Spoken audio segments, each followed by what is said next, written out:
बिस्मिल्लाहिर्रहमानिर्रहीम। अस्सलामु अलैकुम वरहमतुल्लाहि वबरकातुहू। दोस्तों, आप जानते हैं कि ये माह मुबारक रजबुल मुरज्जब है। 21वीं शब के लिए रसूल खुदा सल्लल्लाहु अलैहि वसल्लम ने फरमाया कि जो शख्स 21वीं रजब की रात में 6 रकात नमाज पढ़े तो खुदा अज़्ज़ व जल मलाइका करामुल कातिबीन यानी वो मलाइका जो आपके दाएं बाएं बैठे हुए आपके नेक और बद अमाल लिख रहे हैं, रसूल फरमाते हैं खालिक के कायनात इन मलाइका को हुक्म देता है कि जो कुछ अभी तक इस साल तक तुमने इसकी बुराइयां लिखी हैं और नेकियां लिखी हैं, तो अब उस बुराइयों को उसकी नेकियों में तब्दील कर दो। फिर रसूल खुदा फरमाते हैं कि मुझे कसम है उस ज़ात की जिसके कब्ज़े कुदरत में मेरी जान है, और मुझे कसम है उस ज़ात की जिसने मुझे हक के साथ नबी बनाकर भेजा है। जो भी शख्स मुझसे और अल्लाह से मोहब्बत करने वाला है वो ये नमाज पढ़ेगा, और अगर खड़े होकर नमाज नहीं पढ़ सकता तो फिर बैठ कर नमाज पढ़े।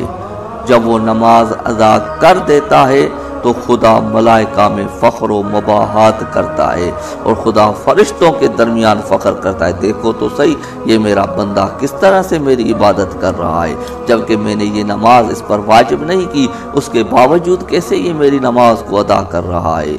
रसूल खुदा फरमाते हैं बेतहकीक मैं अल्लाह पे इसके तमाम गुनाहों को माफ़ कर देता हूँ।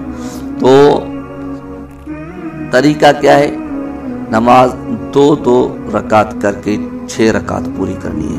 नियत जो है वो ये करनी कि 2 रकात नमाज पढ़ रहा हूँ या पढ़ रही हूँ कुर्बतन इल्लाह। उसके बाद तकबीरतुल एहराम कहे और हम्द के बाद सूरह कौसर और सूरह इखलास यानी कुल हुवल्लाहु अहद 10-10 बार पढ़े।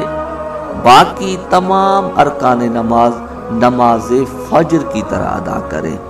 इसी तरह दूसरी 2 रकात पूरी करे तशहहुद सलाम के बाद, फिर 2 रकात की नियत करे और फिर हम्द के बाद 10 मरतबा सूरह कौसर, 10 मरतबा सूरह इखलास, यानी पूरी 6 रकातों के अंदर आपके 6 मरतबा सूरह हम्द आएगा और 60 मरतबा सूरह कौसर आएगी और 60 मरतबा सूरह इखलास यानी सूरह कुल हुवल्लाहु अहद आएगा। याद रहे दोस्तों, ये नमाज 2-2 रकात करके ही पढ़नी है। इंशाअल्लाह आप हमें दुआ में याद फरमाएंगे। खुदा आपका हामी व मददगार रहे।